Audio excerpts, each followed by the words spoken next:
एक पासून हिंदी बोलू मराठी बोलू आप हिंदी मराठी उसका एक से हम पढ़ेंगे। एक लूका अध्याय 10 और उसका 1। इन बातों के बाद प्रभु ने 70 और मनुष्य नियुक्त किए, जिस जिस नगर और जिस जगह पर वो आप जाने वाला था वहाँ उन्हें दो दो करके आगे भेजा। हम आंखों को बंद करेंगे और हम वचन के लिए प्रार्थना करेंगे। मेरे जीवन देने वाले उद्धारक पवित्र पिता, शांति देने वाले उद्धारक पवित्र पिता, हम वचन की सेवा को आपके हाथों में देते। आपका वचन क्या ही सुंदर, क्या ही शुद्ध और क्या ही पवित्र है, इसलिए वचन हम ध्यान से सुनने के लिए सहायता करना, दया रखना प्रभु। ये हमारी विनती है प्रभु, ये हमारी खास प्रार्थना है। वचन समझने के लिए आप कृपा प्रदान करना, धन्यवाद देते पिता। ये हमारी विनती है प्रभु यीशु के नाम से, आमीन। Praise the Lord, hallelujah. हम यहाँ देखते कि यीशु मसीह जहाँ जाने वाला था, वो खुद आप वहाँ जाने वाला था। जिस नगर में, जहाँ जिस घर में और जिस गांव में वो जाने वाला था, उसने क्या किया, अपने शिष्यों को दो दो करके भेजा। उसके 70 शिष्य है, यहाँ हम देखते कि 70 शिष्य है। और उसने उन दोनों को ऑलरेडी पहले उसने क्या किया, अपने सारे शिष्यों को ट्रेनिंग दिया। ऑलरेडी उसके शिक्षा मतलब 3 साल की सेवकाई में उसने क्या किया, अपने सारे शिष्यों को जहाँ जहाँ वो जाने वाला था, घर में वो कैसे प्रार्थना करता था, घर में आने के बाद कैसे वो आशीष देता था, फिर घर में कैसे बीमार है उनके लिए कैसे प्रार्थना करता था, ये सब उसने क्या किया, अपने शिष्यों को अपने साथ लेकर जाकर उसे ट्रेनिंग दिया। और जहाँ अब यीशु जाने का समय अब निकट आ चुका है, यीशु जाने के बाद भी यीशु की इच्छा क्या थी कि उसके जो घर में जो उस पर विश्वास करेंगे उनके घर में क्या होना चाहिए। जैसे मैं पृथ्वी पर रहते समय मैं हर एक के घर में जाता था, वैसे ही मेरे जाने के बाद मेरे शिष्य भी क्या करना चाहिए, दो दो करके क्या करना चाहिए, एक एक गांव में जाना चाहिए, उधर सुसमाचार बताना चाहिए। देखो यीशु ने क्या क्या बताया, हम पढ़ेंगे 3 वचन से। ज्या लाडग्यामध्ये पोकळी तसे तुम्हास मी पाठवित आहे पहा, पिशवी झोळी किंवा पायतन बरोबर घेऊ नका, वाटेने कोणाला मुजरा करू नका, ज्या कोणत्या घरात जाल ते ह्या घरात शांति असो असे प्रथम म्हणा। हाँ, म्हणजे क्या होता है कि जिस घर में तुम जाओगे पहले क्या करो, उस घर में कल्याण की घोषणा करो। क्यों? क्योंकि घर में शांति होना बहुत जरूरी है। अगर घर में शांति नहीं रहेगी, यीशु क्यों आया था, हर घर में शांति रहने के लिए, हर एक के जीवन में शांति रहने के लिए। यीशु का मुख्य उद्देश्य क्या था कि हर एक का मन शांत रहेगा। अगर देखो हर एक का मन शांत रहेगा, हर एक के घर में शांति रहेगी तो लोग घर में रहेंगे ना। अगर घर में शांति नहीं रहेगी तो लोग घर में रहेंगे क्या? अगर मन में शांति नहीं रहेगी तो वो घर में रहेगा क्या? वो अस्वस्थ रहेगा, उसका मन भटकता रहेगा। इसी कारण से यीशु मसीह की इच्छा क्या थी कि मेरे जाने के बाद भी, क्योंकि जैसे मैं हर एक के घर में जाकर मैं शांति देता था, वैसे ही मैंने मेरे शिष्यों को भी अधिकार दिया है। क्या अधिकार दिया है कि वो भी जिस घर में जाएंगे वो घर में क्या होगा, शांति आनी चाहिए। इसलिए उनके मुंह को ब्लेसिंग देने का अधिकार दिया था कि जब तुम घर में जाओ तो सबसे पहले क्या करो, उस घर में शांति की घोषणा करो। आगे त्याच घरात वस्ती करून ते जे देतील ते खात पीत राहा, कारण काम करी आपल्या मजुरीला योग्य आहे असे वेळे बदलू नका। कोणत्याही नगरात तुम्ही गेला आणि त्यांनी तुमचे स्वागत केले तर ते जे तुम्हास वाढतील ते खा, त्यात ते दुखनायक असतील त्यांना बरे करा व त्यांना सांगा की देवाचे राज्य तुमच्याजवळ आले आहे। घरात जे आजारी आहे या बीमार जो लोग हैं उनको क्या करने को बोला है, चंगाई देने के लिए बोला है और परमेश्वर का वचन बताने के लिए बोला है। क्यों ऐसा परमेश्वर यीशु मसीह ने ऐसी आज्ञा अपने शिष्यों को दी? क्योंकि जब मसीहों के घरों में जाएंगे और वो लोग वचन सुनेंगे तो क्या होगा, विश्वास बढ़ेगा। मसीह के वचनों को सुनने के बाद मसीह लोगों का क्या होता है, विश्वास बढ़ता है। इसीलिए यीशु मसीह ने, और देखो यहाँ क्या लिखा है, रास्ते में किसी को नमस्कार नहीं करना, अन्य जातियों के घर में नहीं जाना। यानी किसके घर में जाने को नहीं बोला है, जो यीशु के लोग नहीं है, चर्च में नहीं आते, यीशु पर विश्वास नहीं करते, उनके घर में जाने को नहीं कहा। लेकिन जो मुझ पर विश्वास करते, मेरे पीछे चलते, उनको उनके पास आने के लिए, मतलब उनके घरों में जाने के लिए कहा। उनके घरों में जाकर क्या करने को बोला है, शांति की घोषणा करने को बोला है। अगर आप देखोगे ना जुना करार में भी, तो जुने करार में भी हम देखेंगे ये परमेश्वर स्वयं क्या करता था, अपने नबियों को, जिन चुने हुए लोगों के साथ वो खुद आकर उनको वचन के द्वारा बात करता था। यानी अगर आप अदन की वाटिका का देखोगे, अदन की वाटिका में परमेश्वर स्वयं आता था। अदन की वाटिका में किससे मिलने के लिए, आदम से मिलने के लिए, वो भी प्रतिदिन। इसलिए आदम को है ना मालूम पड़ चुका था परमेश्वर आ चुका है। क्योंकि जैसे परमेश्वर के आने की आहट हो जाती थी ना, आदम को मालूम पड़ जाता था परमेश्वर आ चुका है। यानी रोज की उपस्थिति में आदम बैठने के कारण आदम को मालूम पड़ चुका था कि अभी परमेश्वर आ रहा है, परमेश्वर की उपस्थिति का अनुभव ले रहा है। यानी हम यहाँ पर भी देखते हैं कि परमेश्वर आदम से मिलने आता है, फिर हम देखते हैं कि अब्राहम से भी मिलने के लिए आया, हम देखते हैं नोहा से भी मिलने के लिए आया। परमेश्वर खुद चल के आता था। तो परमेश्वर की इच्छा नए करार में भी हम देखते हैं कि यीशु की भी इच्छा ये है कि साल के आरंभ से लेकर साल भर में मसीहों के घर में क्या करना चाहिए, मेरे शिष्य जाकर उस घर में शांति घोषित करना चाहिए। क्यों? क्योंकि परमेश्वर ने उनको वो अथॉरिटी और वो अधिकार दिया है। यीशु ने क्या कहा, स्वर्ग और पृथ्वी का सारा अधिकार क्या दिया है, मुझे दिया है, इसलिए मैं तुम्हें अभी भेजता हूँ। जैसे पिता ने मुझे भेजा, अब मैं तुम्हें भेजता हूँ। जैसे पिता ने मुझे सारी अथॉरिटी दिया और मैंने इस पृथ्वी पर इस्तेमाल किया, अब मैं भी तुम्हें अथॉरिटी देता हूँ, अधिकार देता हूँ। इसलिए तुम भी जिस घर में जाओगे उस घर में क्या होगा, शांति होगी। वो घर में बीमारी होगी तो निकल जाएगी, वो घर में आशीष आएगी, वो घर में परमेश्वर का वचन रहेगा, और वो घर में कैसा रहेगा, परमेश्वर का आत्मा मंडलता रहेगा। क्योंकि आज पृथ्वी पर यीशु मसीह ने हम अनाथ नहीं हो, इसलिए क्या दिया है, परमेश्वर का आत्मा। और जिस घर में परमेश्वर का आत्मा रहता है वो सब एकता में रहते, प्रेम में रहते, शांति में रहते। इसीलिए परमेश्वर के आत्मा की बहुत बहुत ज़रूरत होती है। इसलिए परमेश्वर का आत्मा क्या दिया गया है, हम सभी को दिया गया है। इसलिए परमेश्वर के दास लोग क्या करते हैं, साल के आरंभ में, कभी कभी बीच बीच में आकर वो घरों में, एक एक घरों में विजिट क्यों करते हैं, क्योंकि ये यीशु मसीह की ओर से दी हुई आज्ञा है। तो इसीलिए प्रियो, आज हम भी इस साल के आरंभ में हम आपके घर में विजिट करने के लिए आए और इस घर में शांति और आशीष की घोषणा करने के लिए आए। तो हम निकालेंगे उत्पत्ति अध्याय 15, जेनेसिस चैप्टर 15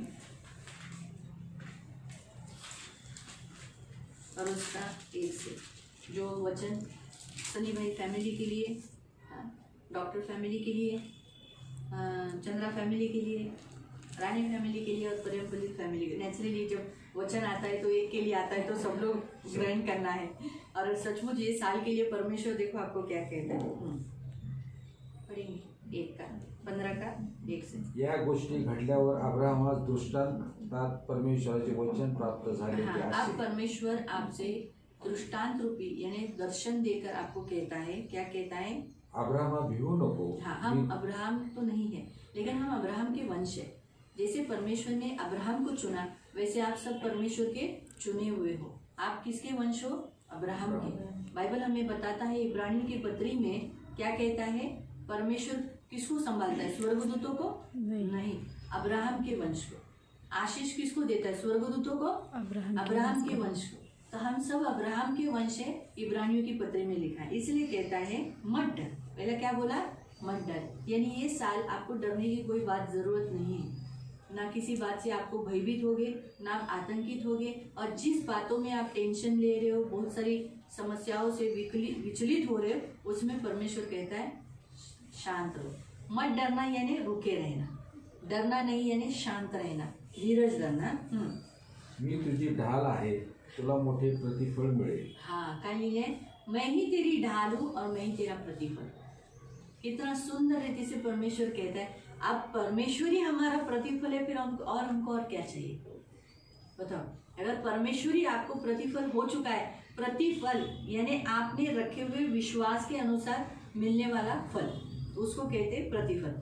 देखो मैं आपको बताती हूँ, यीशु मसीह ने कहा अगर तुम दान दशांश दोगे तो तुम्हारा गुप्त में देखने वाला परमेश्वर तुमको प्रतिफल देगा। यानी जो तुम किया है उसके अनुसार। तुम प्रार्थना करोगे तो तुम्हारा परमेश्वर जो गुप्त में तुम्हें देखता है वो तुम्हें क्या देगा, प्रतिफल देगा। यानी इसको भी प्रतिफल। फिर हम देखते हैं उपवास आप करोगे तो जब तुम्हारा परमेश्वर गुप्त में देखेगा वो तुम्हें क्या देगा, प्रतिफल। यानी प्रतिफल का अर्थ क्या है, जो कुछ आपने किया उसके सेम उसका प्रतिफल आपको मिला, उसका रिटर्न फेयर यानी आपको रिवॉर्ड मिला, वो प्रतिफल। तो वैसे ही परमेश्वर का वचन यहाँ क्या कहता है कि अब्राहम ने जैसे परमेश्वर पर विश्वास किया, विश्वास का प्रतिफल उसको मिला। क्या प्रतिफल मिला, स्वयं परमेश्वर मिला। वो कहते हैं मैं ही तेरा प्रतिफल हूँ, मुझसे बढ़कर और कुछ है क्या। आज परमेश्वर इस साल के 2022 के आरंभ में आप सबको क्या कह रहा है कि मैं तेरी ढाल हूँ। ढाल पहले क्यों बोला, क्योंकि सुरक्षा के लिए, वही हमारी सचमुच देखा तो सुरक्षा है। आज हम लोग कोरोना वायरस के लोगों के बीच में सेवा करते हैं, लेकिन परमेश्वर हमारी ढाल बनकर रहता है। हमें कोरोना वायरस वाले पेशेंट जय यीशु करके जाते हैं, लेकिन प्रभु की स्तुति हो, ना हमको कभी कुछ सर्दी हुई, ना प्रभु की दया से, ना हमको कभी खांसी, ना थ्रोट इन्फेक्शन हुआ। क्यों? क्योंकि जो वचन वहाँ लिखा है ना, मैं तेरी ढाल हूँ। सचमुच परमेश्वर हमारी ढाल बनता है। अगर हम कितना भी वो शील्ड लगा लेंगे और यहाँ पर भी शील्ड लगा के घूमेंगे तो भी कोरोना लग सकता है, बीमारी हो सकती है, एक्सीडेंट हो सकता है, क्या क्या कुछ हो सकता है। लेकिन जब परमेश्वर हमारी ढाल होगी तो ना बीमारी हमें कुछ छू सकती है, ना मृत्यु हमें छू सकता है, ना दुष्टात्मा हमारे करीब आ सकता है, ना गरीबी हमारे निकट आ सकती है। इसका मतलब है आज 2022 में परमेश्वर भाई सनी फैमिली को, साड़वी फैमिली को, चंद्रा फैमिली को, रानी फैमिली को क्या कहता है? कहता है मैं तेरी ढाल हूँ और मैं ही अत्यंत तेरा बड़ा प्रतिफल हूँ। आमीन। आगे अब्राम म्हणाला, हे प्रभू परमेश्वरा, तू मला काय देणार? मी तर निसंतान जाणार आणि दिमस्की अलिएझर माझ्या घराचा मालक होणार. अब्राम आणखी म्हणाला, आणि पहा, तू मला काही संतान दिले नाही तर माझ्या घरात जन्मलेला दास माझा वारस होणार. तेव्हा परमेश्वराचे वचन त्याला आता देवाचं वचन कसं सांगतात? अब्रामाला देवाने खूप ब्लेस केलेलं आहे, एवढं ब्लेस की तुम्ही 13व्या अध्यायात वाचलं ना, तर 13व्या अध्यायांमध्ये लिहिलेलं आहे की तो खूप धनी आहे. खूप धनी म्हणजे देवाने त्याला खूप धन दिले. वाचा बघा दुसरं वचन 13:2. तो कळप रुपे व सोने यांनी संपन्न होता. हा, काय लिहिलंय? संपन्न होता. आमच्या हिंदीत लिहिलंय बडा धनी था. म्हणजे तो इतका श्रीमंत होता की त्याने त्याच्या पत्नीसाठी तर कबर खरेदी केलीच, पण तो ज्या नगरात कनान देशात राहत होता ना, तिकडचा तो अथॉरिटी होता. लोक त्याच्यासमोर अशी मांडी खालीून असे पायाखाली बसायचे, म्हणजे तो परदेशी होता त्या गावाचा. आता मला सांगा, त्या गावाचा जर गावकरी कसा असतो, त्याला अथॉरिटी असते ना, आणि जो तिथे परदेशी म्हणून राहायला आलाय तो कसा? तो अरे आपण यातली, इकडचे, आपण गावचे नाही असं बोलतो ना. पण तो बाहेरचा असून सुद्धा त्याला अथॉरिटी होती त्या नगरात, त्या गावामध्ये, आणि तिकडची लोक त्याच्या पुढे झुकत होती. म्हणजे विचार करा, देवाने त्याला किती उंच केले.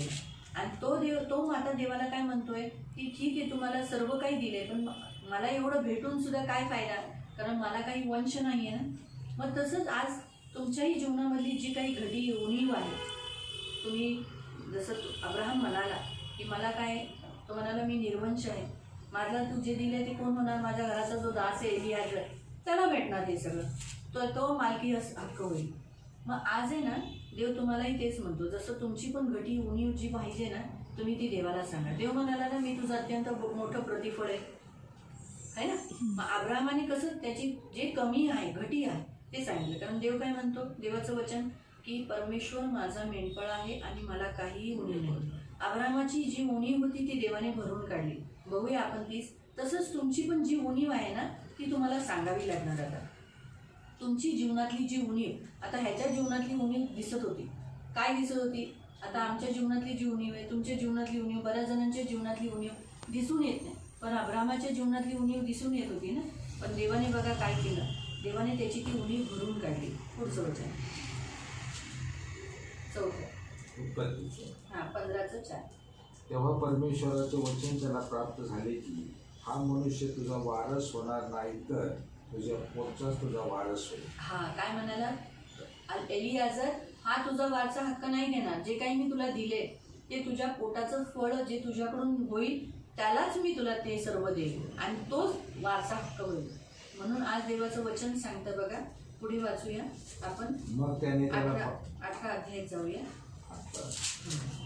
जसं देवाने करार केला, त्याला काय सांगितलं, मी तुला नक्की पुत्र देईन. 18व्या अध्यायात जाऊया आणि 18व्या अध्यायातून 1 पासून वाचूया. उत्पत्ती. तो दिवसा भर उन्हाच्या वेळी तेरेच्या दाराशी बसला असता परमेश्वराने हेम्ब्रेच्या येलोन राई त्याला दर्शन दिले. त्याने आपली दृष्टी वर करून पाहिले, तेव्हा त्याच्यासमोर 3 पुरुष उभे असलेले त्याला दिसले. त्याने आपल्या डेऱ्याच्या दारापासून धावत सामोरे जाऊन जमिनीपर्यंत लवून त्यांना नमन केले. तो म्हणाला, हे प्रभू, मजवर तुझी कृपादृष्टी असेल तर ये, तुझ्या दासापासून पुढे जाऊ नको. थोडे पाणी आणून द्या, तुम्ही आपले पाय धुवून ह्या झाडाखाली विसावा घ्या, मी थोडी भाकर आणतो, तिचा आपल्या जीवास आधार करा, मग पुढे जा. यासाठी तुमचे या आपल्या दासाकडे येणे झाले असावे. ते म्हणाले, तू म्हणतोस ते कर. आता देवाचं वचन काय सांगतं, देवाने त्याला करार केला, देवाने त्याच्याशी करार केला की मी तुला नक्की काय करेल, मी तुला ब्लेस करेल आणि तुला तुझी जी निर्वंशता आहे ती काढून तुला काय करेल, पुत्र देईल. आणि बघा त्याच्या 18व्या अध्यायामध्ये आपण जे 18व्या अध्यायामध्ये वाचलं की देवाने 3 स्वर्गदूत पाठवले आणि ते 3 स्वर्गदूत त्याला बघण्यासाठी काय केलं, त्याला दर्शनाचे डोळे दिले. त्याला कळाले की हे साधे माणसं नाही, हे देवाकडून पाठवलेले देवाचे दूत आहेत. त्याने लावून त्यांना दंडवत केला, त्यांना मुजरा केला, त्यांना विनंती केली, माझ्या घरी या, माझ्या घरी येऊन तुम्ही तुमचे पाय धुवा, या झाडाखाली बसा, मी तुमच्यासमोर जे काही भोजन ठेवेल ते तुम्ही खावा. आणि त्या 3 दूतांनी काय म्हटलं, ठीक आहे, तुला जे करायचे तसं कर. बघा मी तुम्हाला सांगते, येशू ख्रिस्तानी सुद्धा बघा आपण बघितलं की 2-2 शिष्यांना काय केलं, ज्या गावात त्याला जायचं होतं तिथे पाठवलं. जुन्या करारातही आपण पाहतो की देवाने पण काय केलं, त्याच्या स्वर्गदूतांना काय केलं, अब्राहमाच्या घरी पाठवलं. जेव्हा देवाकडून जेव्हा दूत पाठवले जातात तर त्या घराची काय होते, गरज भागवली जाते. देवा येशूच्या पण शिष्यांना जसं येशूने पाठवलं तर काय झालं, त्या घरातील लोकांची सगळी गरज काय झाली, भागवली गेली. त्या घरात जी गरज होती ती देवाने मिळवली. म्हणून हा एक म्हणतात ना, देवाकडून निघालेला रूल आहे की देवाचे दास, देवाचे दूत आपल्या घरी यावे आणि त्यांच्याद्वारे काय होतं, देव आशीर्वाद देतो, देव ब्लेस करतो. जर देवाचं वचन तुम्ही करंथीकरांचं पत्र वाचलं तर त्याच्यात लिहिले, आपण ख्रिस्ताचे काय आहोत, राजदूत आहोत, आपण देवाचे देवदूत आहोत. आता पहिलं देव कसा देवदूतांकडून सेवा करून घ्यायचा आणि देवाचा प्रचार पण करायचा. पण आता येशू ख्रिस्ताचे शिष्य देवाने ठेवले आणि ते शिष्य आज देवाचे राजदूत आहेत. म्हणून पौल म्हणतो की आपण कोण आहोत, देवाचे राजदूत आहोत आणि देव आपल्याद्वारे काय करतो, त्याचं राज्य घोषित करतो, शांती आणतो, आरोग्य आणतो आणि भरपुरी देतो, जीवन देतो. म्हणून देवाने काय केलंय, येशू ख्रिस्ताने आज त्याच्या शिष्यांना पाठवले. बघा जसं अब्राहमाने त्याचे अतिथी सत्कार केलं तर त्याला काय आशीर्वाद दिला, जो आशीर्वाद देवाने म्हटला होता की मी तुझं काय आहे, अत्यंत मोठं प्रतिफळ आहे. आणि खरंच त्याचं अत्यंत मोठं प्रतिफळ त्याला देवाने दिलं.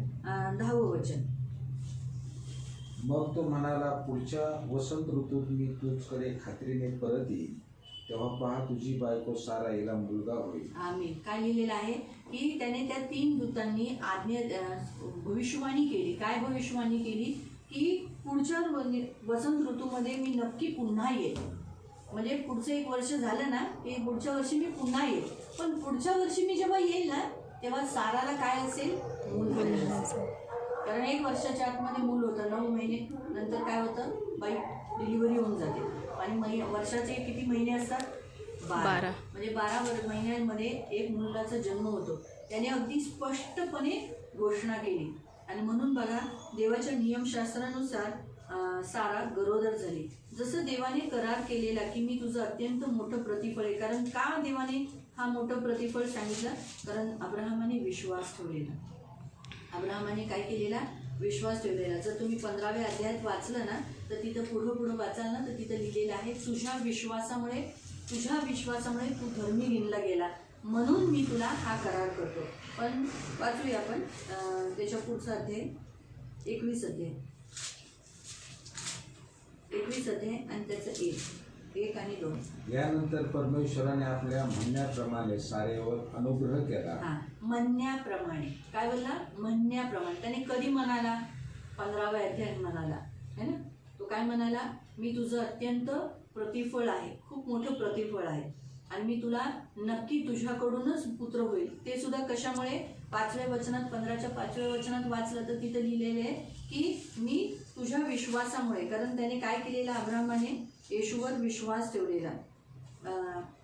5 आणि 6 त्याच्यात लिहिलेलं आहे, यहोवा पर उसने विश्वास किया और यहोवा ने इस बात के लेखे में उसका धर्म गिना गया. कारण त्याच्या विश्वासाचं प्रतिफळ त्याला काय मिळालं, देव स्वयं मिळाला. आणि जिथं देव आहे तिथं कोणत्याही गोष्टीची वाण राहणार नाही. आणि त्याच्या जीवनातली जी वाण होती ती कोणती वाण होती, निर्वंशता, म्हणजे मूल न होणं. म्हणून साराचा वांझपणा दूर केला आणि पुढच्या वसंत ऋतूमध्ये ती काय झाली, देवाने तिची आठवण ठेवली, म्हणजे आपण 21व्या वचनात वाचतोय. आणि जसं देवाने तिची आठवण ठेवली, तिच्यावर कृपा केली आणि आपल्या म्हणण्यानुसार केलं. काय म्हणालेला देव? पुढच्या वसंत ऋतूत काय होईल? सारा एका मुलाला जन्म झालेली असेल. तसंच झालं. आणि दुसरं वचन 21 दुसरं, सारा गर्भवती झाली. देवाने सांगितलेल्या समय अब्रामाला म्हातारपणी तिच्यापासून मुलगा झाला. आमेन. काय झाला? मुलगा झाला. आणि खरंच देव हा करणारा देव आहे. म्हणून या वर्षाच्या दिवशी सुद्धा तुम्हाला आणि आमच्या जीवनाला सुद्धा देव ब्लेस करणारा देव आहे. हे वर्ष आशीर्वादाचं वर्ष आहे.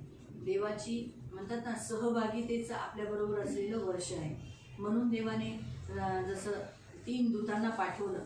यावर्षी पाहायला गेलं तर आम्हालाही 3 जण आम्ही आलो, 1 2 3 है ना. आम्ही पण 3 जण चर्चच्या मंडळीकडून पाठवण्यात आलं. ते सुद्धा किती आनंदित होते. जाओ जाओ जल्दी जाओ, की कभी जाणे 14 तारीख शुक्रवार आहे, कोई बात नाही, जाओ. म्हणजे त्यांनी पण काही अडचण न करता, म्हणजे देवाची ही इच्छा होती. आम्ही ठरवलेलं खूप जण, पण आज निवडले किती? 3. ठरवलेले आम्ही खूप जण होणार, आम्ही खूप जण येणार आहोत, पण झाले किती? 3च. आणि आज साराकडे पण पाठवण्यात, म्हणजे अब्राहमाच्या तंबूमध्ये किती जण आलेले? 3. येशू ख्रिस्ताने त्याच्या शिष्यांना 2-2 करून पाठवलं है ना. आणि ज्या ज्या घरात त्याचे शिष्य गेले त्या घरात काय झालं? चमत्कार झाला. येशूच्या शिष्यांनी, जर तुम्ही 10चं जे आपण लूक अध्याय 10चं 17 वाचलं ना, तर त्याचे शिष्य जे करून आले त्याचा अहवाल ते सांगू लागले. बोलू लागले, प्रभूजी तुझ्या नावात दुरात्मे आमच्या वशमध्ये होते आणि म्हणून जात होते आणि रोगी बरे होत होते. ते खूप आनंदाने सांगायला लागले की आम्ही हे केलं, आम्ही हे केलं, आम्ही हे केलं. येशू किती आनंदित झाला. येशू म्हणाला, हो मी बघितलं शैतान कसा विजेसारखा खाली पडला. अगदी मी कडकडून खाली पडलेला मी त्याला पाहिलं. म्हणजे येशूही त्या सेवेने किती आनंदित झालेला. आज या वर्षाच्या आरंभालाही देव सनीभाऊ कुटुंबाला हेच म्हणत आहे. सनीभाऊ अब्राहमाचा वंश आहे, बरोबर आहे. सनीभाऊंची मम्मी अब्राहमाचा वंश आहे, सुचिता अब्राहमाचा वंश आहे, डॉक्टर अब्राहमाचा वंश आहे. तुम्ही सर्वजण आपण अब्राहमाचा वंश आहे. म्हणून आपण काय करूया, थोडंसं इथं गॅप घेऊया. आणि जसं अब्राहम काय म्हणाला, देव म्हणाला मी तुझं अत्यंत मोठं प्रतिफळ, ह्याच देवाने तुम्हाला आज वचन दिलं ना. मग हे वचन तुम्हाला मिळाल्यानंतर अब्राहमाने काय बोलला, त्याची घटी सांगितली. पण तुम्ही पण तुमची उणीव सांगा. आपण डोळे बंद करू. मला देव म्हणाला की मी अब्राहमा तुझं घाबरू नको, मी तुझं अत्यंत मोठं प्रतिफळ आहे. मग आता तुम्ही देवाला सांगा तुम्हाला कोणती उणीव आहे, तुमची कोणती घटी आहे ती तुम्ही देवाला सांगा. जसं अब्राहमाने म्हणाला, हे प्रभू यहोवा मी तर निर्वंश आहे, माझ्या घराचा वारीस कोणच नाही, एलियाजर होय. मग तुम्ही सांगा तुमची उणीव काय आहे, तुम्हाला काय हवं आहे. देव तुमच्या विश्वासाने, कारण बघा जसं अब्राहमाने विश्वास ठेवला, तुमचाही विश्वास कमी नाही, तुमचा पण विश्वास मोठा आहे.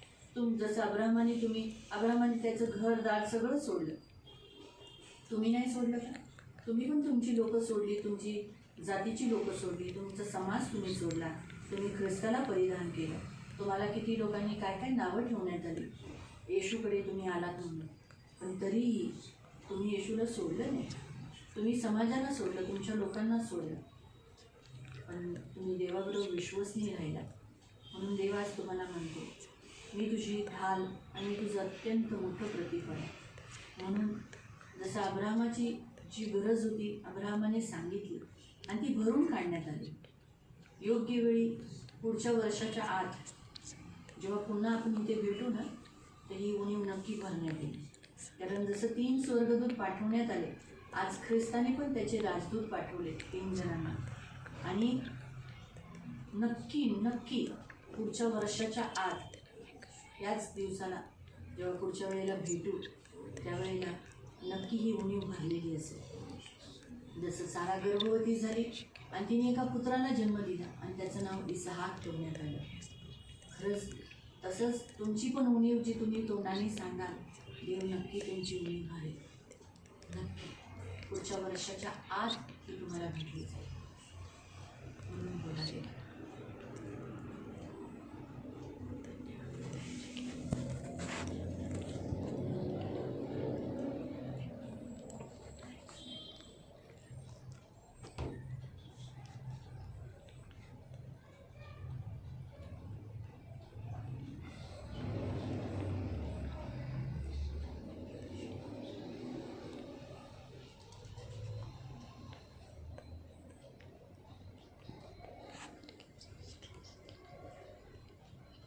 पवित्र पिता येशू ख्रिस्ताच्या गोड आणि सर्व सामर्थ्य नावा प्रभू अत्यंत मोठं प्रतिफल आहे प्रभू. तो आमची ढाल आहे, तो आमचं कवच आहे प्रभू. म्हणून पवित्र पिता, जसं अब्राहमाची जी उणीव होती ती तू भरून काढली 1 वर्षाच्या आत, तसंच पुढच्या येणाऱ्या प्रभू 14 जानेवारी प्रभू 2023च्या आतमध्ये प्रभू ह्या तुझ्या लेकरांनी जी उणीव भरली सांगितली ती भरून काढ. पवित्र पिता, तू करणारा देव आहे. जसं तू म्हणालायस तसंच तू करणार. हा लोगोच वर्ड नाही आहे जो आता आम्ही जो वाचला, जेनेसिस चॅप्टर 15 वर्ड्स 1 and 2. प्रभू हे रेमा वर्ड आहे प्रभू. हा रेमा वर्ड तू या कुटुंबाला दिलेला आहे प्रभू. हा लोगोच नाही आहे, म्हणजे तुझ्याकडून आलेलं हे वचन आहे प्रभू. आणि हे वचन आज तू आम्ही यांच्यावर येशूच्या नावाने ठेवते. आज आम्ही तिघही प्रभू जसं ख्रिस्ताचे राजदूत म्हणून या घरात आलो आहे, तर आज या घराला आम्ही आशीर्वाद देतो. जसं ते 3 स्वर्गदूत अब्राहमाला आशीर्वाद देऊन गेले, त्यांची जी घटी होती ती घटी पूर्ण झाली, तसंच आज आम्ही प्रार्थना करतो पवित्र सेनाधीश परमेश्वर येशू ख्रिस्ताच्या नावाने प्रभू भाऊ समीला प्रभू पुढच्या वर्षाच्या आतमध्ये प्रभू नक्की त्यांचं स्वतःचं पुढचं मूल नक्की होणार आणि तो पण मुलगाच होणार येशूच्या नावाने. आणि तू हे करशील माझ्या बाबा, माझ्या पवित्र पिता येशू ख्रिस्ताच्या नावाने तू करशील पिता. धन्यवाद देते माझ्या तारणाऱ्या गोड पवित्र सेनाधीश पिता, तुझ्या रक्तामध्ये सुरक्षित ठेवतो. या कुटुंबाला आम्ही आशीर्वादित करतो प्रभू. डॉक्टर फॅमिलींची पण घटी तू भरणारा देव आहे प्रभू. त्याच रीतीने माझ्या तारणाऱ्या गोड पवित्र पिता राणी चंद्र कुटुंबाची पण सर्व घटी पूर्ण करणारा तू देव आहे. आणि ते सुद्धा वर्षाच्या 14 तारखेच्या जानेवारीच्या 14 2023च्या आतमध्ये करू. मी तुझे आभार मानते यांना मी येशूच्या नावाने आशीर्वादित करते. धन्यवाद देते. खरंच मी तुझे खूप आभार मानते की तू तुझ्या 2 शिष्यांना पाठवलंस आणि जी सेवा तुला करायची होती आणि आजही तू त्या शिष्यांच्याद्वारे करवतोस. मी तुझे खूप खूप आभार मानते. यांना येशूच्या नावाने आशीर्वादित करते. धन्यवाद देते पिता. तुझं रक्त लावते पण येशूच्या नावाने प्रार्थना करते. आपण जसं पाहिलं की देवाने सारेला मूल दिलं आणि देवाने ते सारेने मूल काय केलं, देवाला समर्पित केलं. देव तुमची ही सर्व घटी पूर्ण करणारा देव. या वर्षाची सनीभाऊ कुटुंबाला आलेली भविष्यवाणी आपण पाहूया. तुमच्या सनीभाऊंच्या कुटुंबाची जकरिया अध्याय 10 ही तुमची या वर्षाची भविष्यवाणी. देवाने तुमच्यासाठी दिलेलं वचन त्याचं 6 ते 12. मैं यहूदा के घराने को पराक्रमी करूंगा. हाँ, तुम्ही यहूदा गोत्रातले आहात. परमेश्वर आपको यहूदा के गोत्र से चुना है. और ऑलरेडी अभी हमने पहले सेक्शन में भी पहले बातों में देखा कि आप कौन हो, अब्राहम के वंश हो और अब्राहम के वंश में ही यहूदा गोत्र आया है. इसीलिए आप उनके घराने के होने के कारण परमेश्वर आपको पराक्रमी करेगा, यानी आपको ये साल में मजबूत रखेगा. और यूसुफ के घराने का उद्धार करूंगा. आपके घर में अभी भी किसी का उद्धार नहीं हुआ होगा तो परमेश्वर आपके घराने का उद्धार करेगा. मुझे उन पर दया आई है, इस कारण मैं उन्हें लौटा लाकर उन्हीं के देश में बसाऊंगा और वे ऐसे होंगे मानो मैंने उनको मन से नहीं उतारा. आपके घर में जो भी यीशु को बराबर से मानते नहीं होंगे या नहीं होंगे, परमेश्वर उन्हें वापस अपने पास लौटा ले आएगा.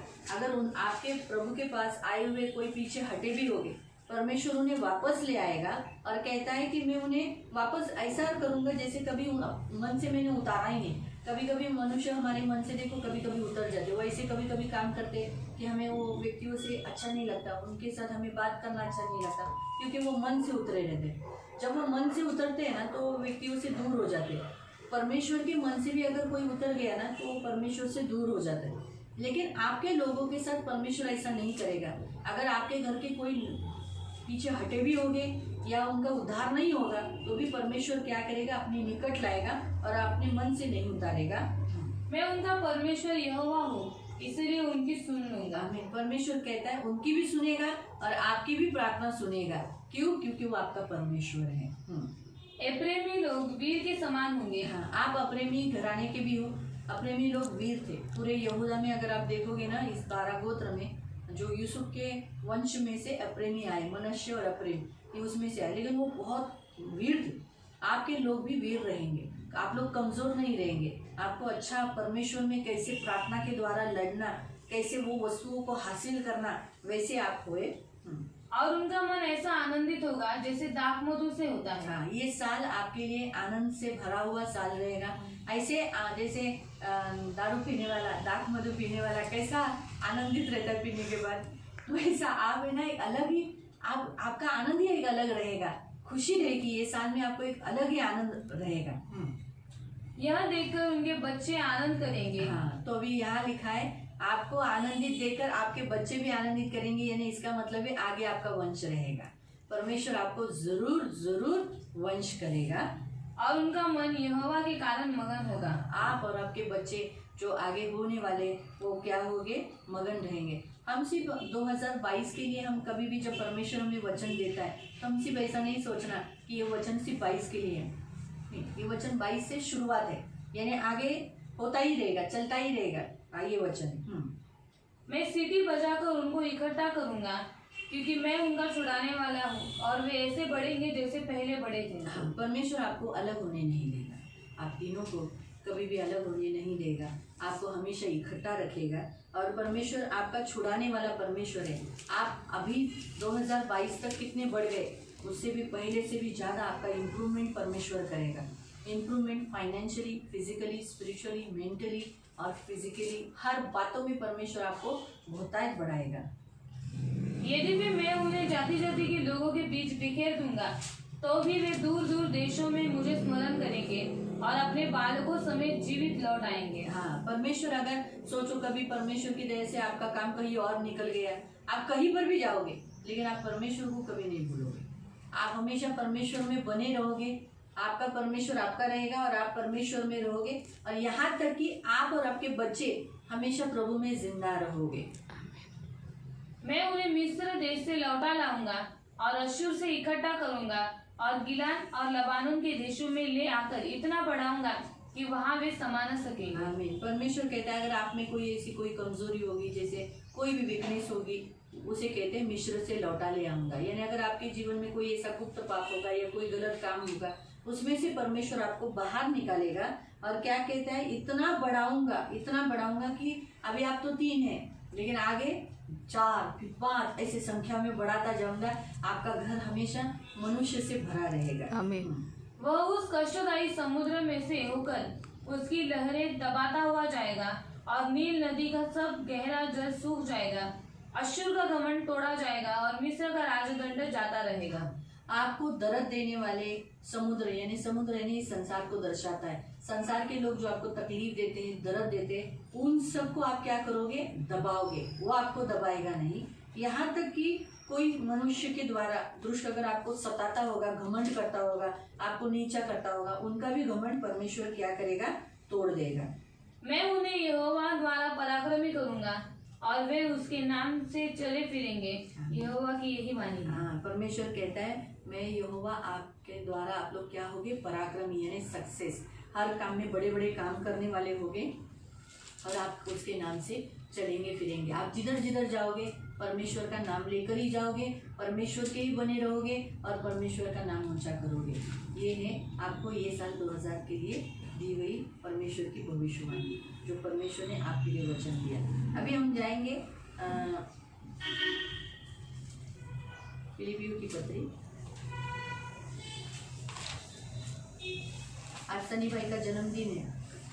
प्रभु की दया से आज परमेश्वर ने उनको जन्म दिया है और बाइबल हमें बताता है 4 अध्याय और उसका 10 से 13। मैं प्रभु में बहुत आनंदित हूँ कि अब इतने दिनों के बाद तुम्हारी चिंता मेरे विषय में फिर जागृत हुई है। निश्चय तुम्हें आरंभ में भी इसका विचार था, पर तुम्हें अवसर न मिला।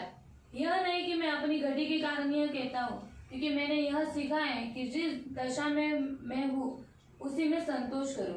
मैं दीन होना भी जानता हूँ और बढ़ना भी जानता हूँ। हर एक बात और सब दशाओं में मैंने तृप्त होना, भूखा रहना और बढ़ना घटना सीखा है। जो मुझे सामर्थ देता है उसमें मैं सब कुछ कर सकता हूँ।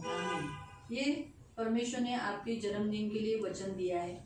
अभी सबसे पहले तो मैं आपको बताना चाहती हूँ, जन्मदिन बहुत ज़रूरी है। हम अक्सर बहुत से लोग जन्मदिन को धिक्कारते हैं। अय्यूब ने भी, मैं इस वचन को समझाने से पहले आपको समझाना चाहती हूँ कि कि जन्मदिन को हम कभी भी धिक्कारे नहीं। हम लोग बोलते क्यों परमेश्वर ने मुझे इस पृथ्वी पर जन्म दिया, नहीं जन्म दिया होता तो बहुत अच्छा होता, काश मैं माँ के पेट में ही मर जाता तो कितना अच्छा होता। लोग जो मर गए माँ के पेट में, उन्होंने दुनिया नहीं देखी, सूर्य नहीं देखा, कितने भाग्यशाली हैं। लेकिन नहीं, हम कभी भी अपने जन्म के दिन को धिक्कारे नहीं, क्योंकि प्रियो हम बाइबल में लिखा है आकाश के नीचे हर एक पृथ्वी पर, आकाश के नीचे पृथ्वी पर हर एक बात का समय है, वो है जन्म का समय। सबोपदेशक अध्याय 3 उसके 1 और 2 में लिखा है। हमारा जन्म बहुत अद्भुत है, हमारा जन्म का एक समय है। डॉक्टर लोग जन्म का समय देते हैं, वो लोग बताते हैं ये महीने में ये तारीख को होगा, ये समय पर होगा, लेकिन आप देखो कभी भी उनके बताए गए तारीख पर नहीं पैदा होता और उनके बताए हुए टाइम पे नहीं पैदा होता, क्योंकि परमेश्वर का समय जो सबोपदेशक अध्याय 3 का 1 और 2 में जो लिखा है ना, आकाश के नीचे पृथ्वी के ऊपर हर एक बात का समय है, वो परमेश्वर की ओर से होता है। उसमें सबसे पहला समय लिया है जन्म का समय। आपको मालूम है जन्म का समय क्यों? क्योंकि हम लोग जो माँ के गर्भ में रचे गए हैं ना, एक अद्भुत रीति से रचे गए हैं। भजन संहिता 139 निकालेंगे, साम 139, क्योंकि हमारा जो जन्म है एक साधारण नहीं है, जैसे दूसरे लोगों का, पृथ्वी पशुओं का, प्राणियों का, पेड़ पौधों का होता है, वैसा नहीं। हमारा जन्म गर्भ में, वो भी ऐसे गर्भ में जहाँ कोई देख नहीं सकता, ऐसे गर्भ में जहाँ कोई देख नहीं सकता, ऐसे गर्भ में हम जन्म हो रहे। इस वचन में जाने से पहले मैं आपको वो वचन पढ़ा देती हूँ कि गर्भ के विषय पे हम लोग पढ़ेंगे सबोपदेशक में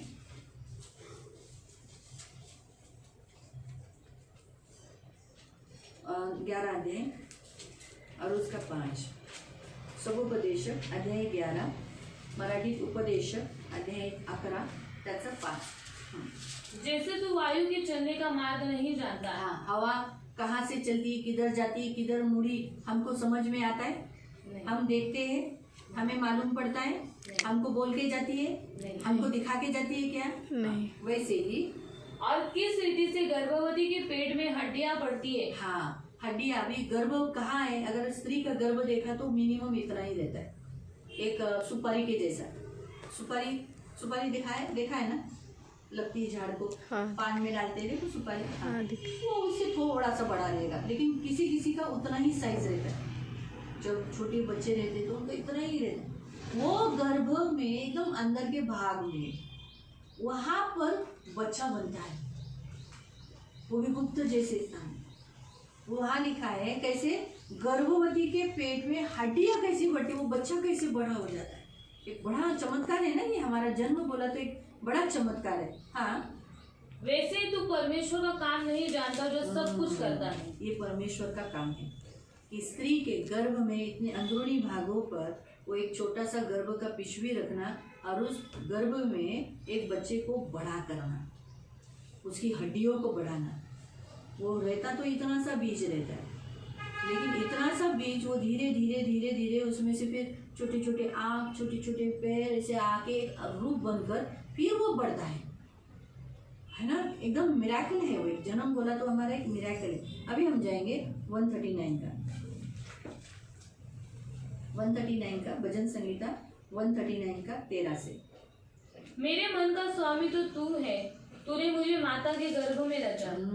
अभी हमारी रचना कहाँ हुई? माँ के गर्भ में। इसलिए हम प्रभु को बहुत धन्यवाद देना चाहिए कि प्रभु मैं धन्यवाद देता हूँ कि तूने ऐसे गर्भ में रखा जहाँ सुरक्षित। अगर देखो हमारा जन्म कहीं और होने वाला होता, किधर दूसरी जगह लोग देखने वाले रहते तो आकर हाथ लगा के जाते।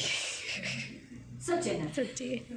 लेकिन वो माँ के गर्भ के अंदर के भागों में रहता है। वो माँ बेचारी कितनी संभालती है, ऐसे करके धीरे से बैठेगी। अगर उसे नीचे बैठने के लिए तकलीफ होता है तो वो ऊपर बैठेगी, धीरे से उठेगी। मतलब वो अपने नहीं, वो पेट में जो बच्चा है यानी आपको संभालने वाली आपका परमेश्वर तो है, लेकिन दूसरा कौन है? माँ। इसीलिए हमें ना जन्मदिन पर 2 जन को बहुत थैंक्स देना रहता है। एक है परमेश्वर और दूसरे है माँ।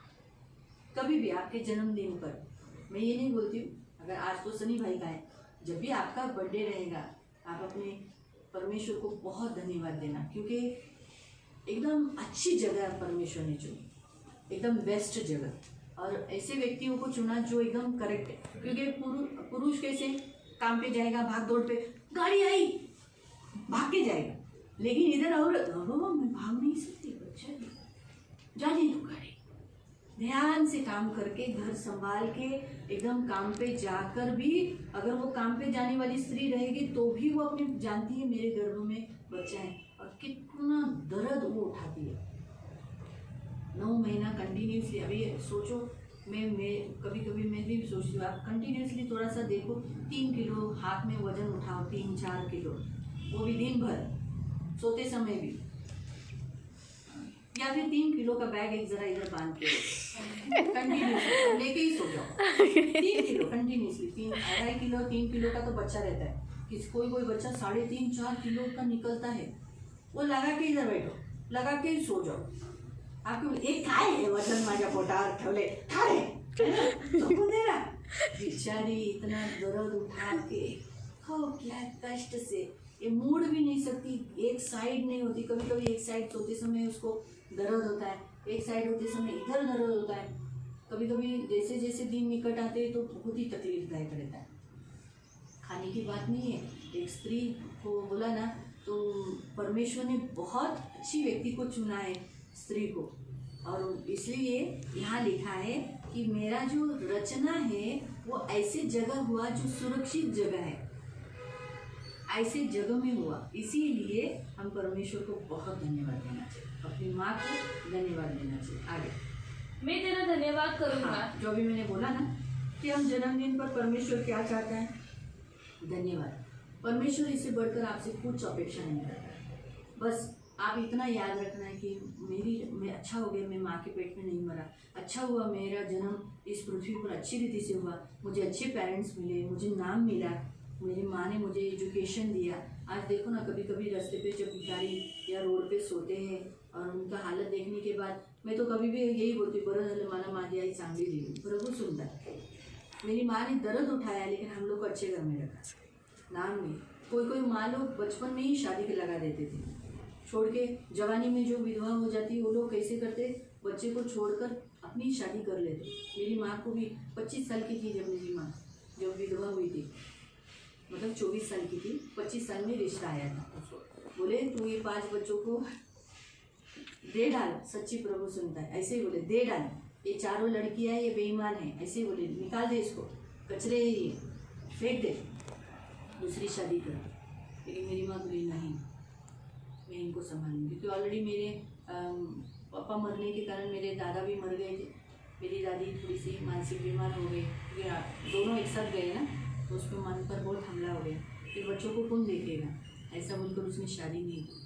तो कहने का उद्देश्य, आज हमारा परमेश्वर हमसे, हम क्यों धन्यवाद देना कि हमारे परमेश्वर ने हमको अच्छे पेरेंट्स दिए, हमको संभाला, हमको ऐसा रास्ते पे नहीं डाल दिया, या ऐसे माँ बाप नहीं दिए जो रास्ते पे छोड़ के चले जाते। आज कितने लोग बच्चे लोग को कचरे के बॉक्स में डाल के जाते, कोई लोग बेच देते। अभी मैं गए 2-3 महीने पहले एक औरत आई थी, उसका बच्चा 1.25 महीने का भी नहीं हुआ था, 15-16 दिन का था। मुझे बोली कोई है क्या, ये बच्चा बेचना है। तो मैं बोला दिमाग है क्या, कोई बच्चा बेच, आप चाहिए तो बोलो किसी के घर में मुझे देना है। अच्छा मुझसे नहीं जमता, क्योंकि 8-9 बच्चे थे उसको। मतलब जब तुम्हारी कैपेसिटी नहीं थी तो इतने बच्चे क्यों पैदा किए।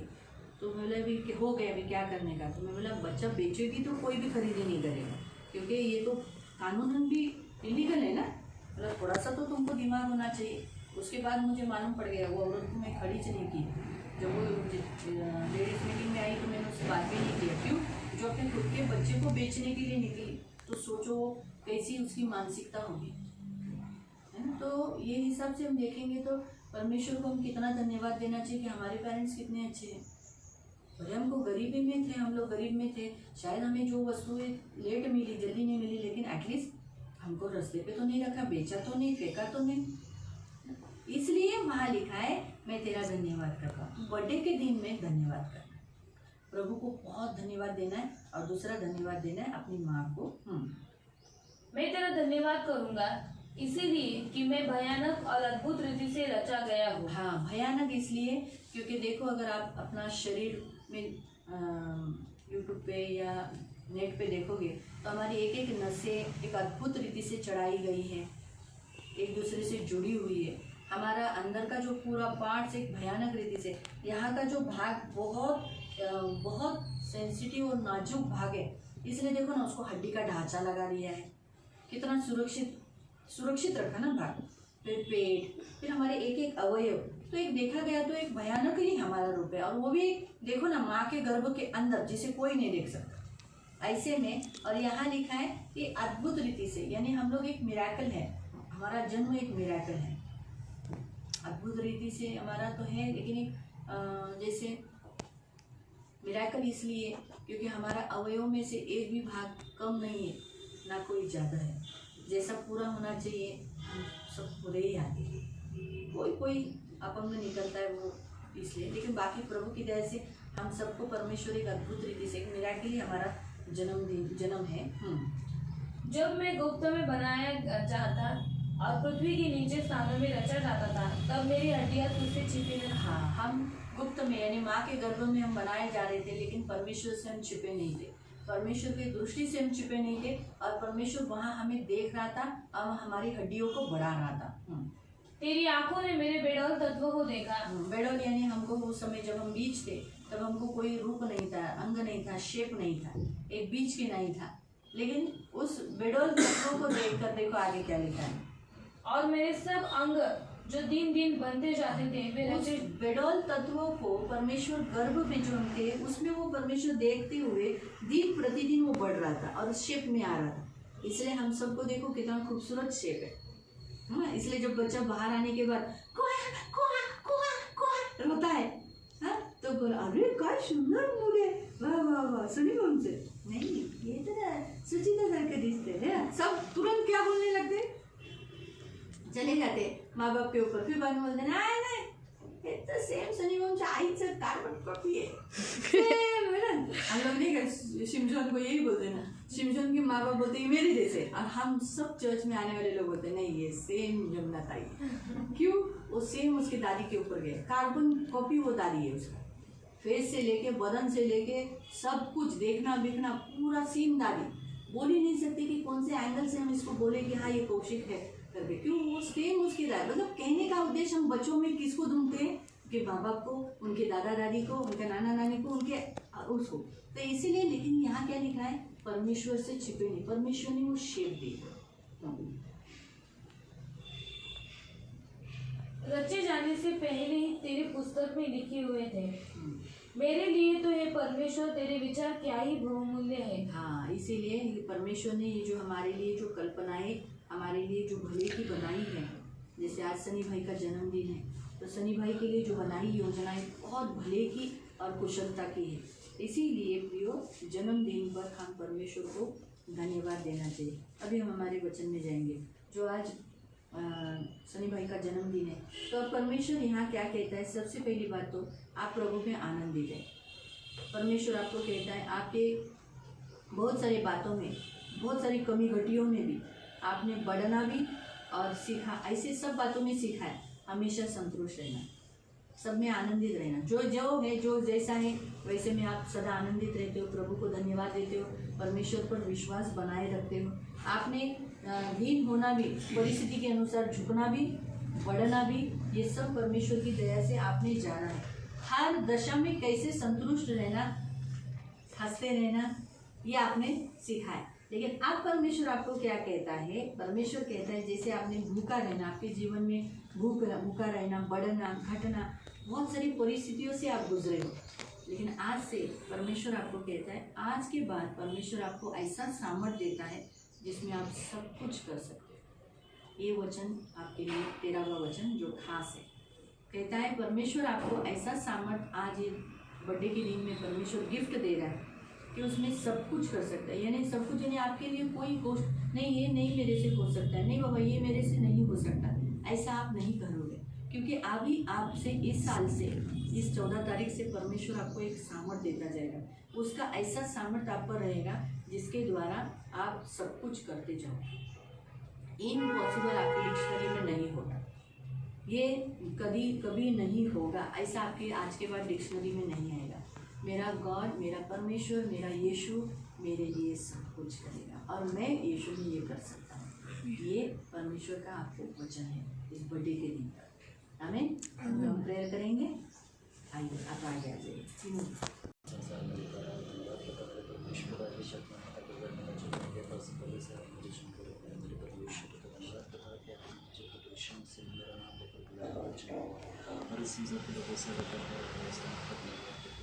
आपकी जितनी तो बड़े पीछे हमें मेरे परमेश्वर पिता आपके उपकार के लिए धन्यवाद देता हूँ। मेरे परमेश्वर पिता हमारा घर और हमारे पृथ्वी पर हमेशा इसी तरह से बनाए रखें। मेरे परमेश्वर पिता हमें आपके वचन के अनुसार चलने के लिए हमारी सहायता और मदद की धन्यवाद करता हूँ। सारी मान में हमारा आपके तो मेरे परमेश्वर पिता आपकी इच्छा के अनुसार, जैसे आपकी इच्छा सब पूर्ण होती है वैसे के अनुसार मेरे परमेश्वर पिता आपकी इच्छा मेरे जिंदगी में पूर्ण हो। जो कार्य हो गए परमेश्वर का जो योजना मेरे प्रभु जी, इसी योजना के अनुसार आप मेरे जिंदगी में कार्य कीजिए और मुझे गाइड कीजिए और डायरेक्ट कीजिए मेरे परमेश्वर। सारी मेहमान आपको देता हूँ, धन्यवाद करता हूँ मेरे प्रभु जी, कोटि कोटि धन्यवाद देता हूँ। इसमें से नाम से नाम को ऐसा विशेष आमीन। फॉर एवरीथिंग, मुझे जन्म देने के लिए, मुझे संभालने के लिए, प्यार करने के लिए, नाम देने के लिए, एजुकेशन देने के लिए और अच्छी पत्नी देने और अच्छी पत्नी देने के लिए और मेरे साथ रहने और के लिए मेरे साथ रहने के लिए मैं धन्यवाद धन्यवाद देता हूँ। जोर से दबा दो। जोर से नहीं। ठीक। पवित्र पवित्र करुणामय प्रेमी पिता प्रभु यीशु के नाम से प्रभु मैं आपके सामने आती हूँ प्रभु। धन्यवाद देती हूँ मेरे महान पवित्र पिता।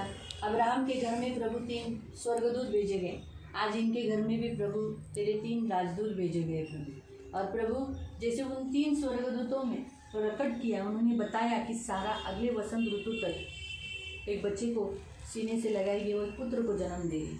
आज हम भी प्रभु यीशु के नाम से प्रभु पवित्र पिता हम डिक्लेयर करते हैं, जैसे उन 3 स्वर्गदूतों ने अब्राहम से कहा, हम भी प्रभु भाई सनी से कहते हैं कि अगले साल में प्रभु सुचिता प्रभु एक पुत्र को जन्म दे। और आप ऐसे ही करोगे। 14 जनवरी में हम आएंगे, अगले साल ज़रूर आएंगे, अगले साल भी हम इनका जन्मदिन पर ही आएंगे। और प्रभु उस समय तक इनको एक घर में एक बच्चा रहेगा प्रभु, संख्या बढ़ गई होगी क्योंकि आपने इस साल में भविष्यवाणी की है प्रभु। ये पराक्रमी रहेंगे, ये बहुगुणित होंगे, संख्या में बढ़ जाएंगे, पृथ्वी के अधिकारी होंगे प्रभु। और इस पृथ्वी पर प्रभु पवित्र पिता इनके लोगों का, इनका तो उद्धार किया है, इनके लोगों का भी आप उद्धार करोगे और प्रभु इनके बच्चे आप में मगन रहेंगे। तो यीशु के नाम से इन वचनों को रखकर खास करके इन फैमिली को आपने जो वचन दिया, मत डर, मैं तेरा ढाल हूँ और तेरा अत्यंत बड़ा प्रतिफल हूँ। तो इन वचनों को रखकर हम यीशु के नाम से आशीषित करते प्रभु पवित्र पिता। इन वचनों को रखकर हम इन कुटुंब को ब्लेस करते प्रभु। और पवित्र पिता हम भाई सनी के ऊपर आपका सर्व सामर्थ्य लहू लगाकर, आज इनका जन्मदिन है प्रभु पवित्र पिता। आपका वचन कहता है, जो मुझे सामर्थ्य देता है उसके द्वारा मैं सब कुछ कर सकता हूँ। तो यीशु के नाम से प्रभु आप आज से वो अपने जीवन में आपका सामर्थ्य पाएंगे प्रभु, जिसके द्वारा nothing is impossible for you also and for him also. मैं धन्यवाद देती हूँ पिता, आपका लहू लगाती हूँ पिता, और आपके पंख में सुरक्षित रहने के लिए प्रार्थना करती हूँ। जो वचन अभी तीनों के 3 वचन प्रोक्लेम किए गए, वो तीनों वचन हम प्रभु इनके ऊपर घोषित करते, इन्हें आशीषित करते। ऑलरेडी इन्होंने अपने जन्मदिन पर आपको थैंक्स दिया है, अपनी मम्मी को धन्यवाद दिया है प्रभु। मैं भी आपको बहुत धन्यवाद देती हूँ कि आपने सनी भाई का जन्म कराया।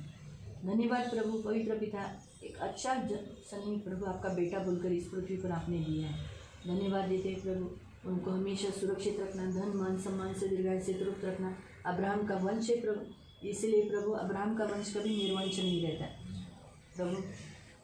इसहाक को भी प्रभु तूने 2 दिए, याकूब को तो तूने डायरेक्ट 12 ही दे दिए प्रभु। ऐसे ही संख्या में बढ़ते ही गए प्रभु। वैसे ही प्रभु ये भी अब्राहम का वंश है, ये भी बढ़ते जाएंगे, घटेंगे नहीं और ऐसे ही नहीं रहेंगे। मैं आज डिक्लेयर करती हूँ और आशीष घोषित करती प्रभु। धन्यवाद देती हूँ, और जैसे आपने उन्हें वचन दिए मत डर, तो वो डरेंगे नहीं। आज से कोई भी परिस्थिति के लिए, कोई भी बात के लिए वो डरेंगे नहीं, हमेशा हिम्मत धरेंगे प्रभु, क्योंकि ऑलरेडी आपने उनको सामर्थ्य दिया है। मैं धन्यवाद देती हूँ पिता, धन्यवाद देती हूँ पिता सिस्टर के लिए प्रभु। हम आपका सर्व सामर्थ्य लहू सिस्टर के ऊपर लगाकर आशीष की घोषणा करते प्रभु। उनको बहुत अच्छा बेटा दिए है प्रभु, जो उनको बहुत प्यार करता है, केयरिंग करता है, ख्याल करता है प्रभु। पवित्र पिता उनके साथ रहता है। मैं बहुत धन्यवाद देती हूँ, उनको बहुत आशीषित करना प्रभु। प्रभु हमेशा प्रभु सदा आनंदित रखना प्रभु।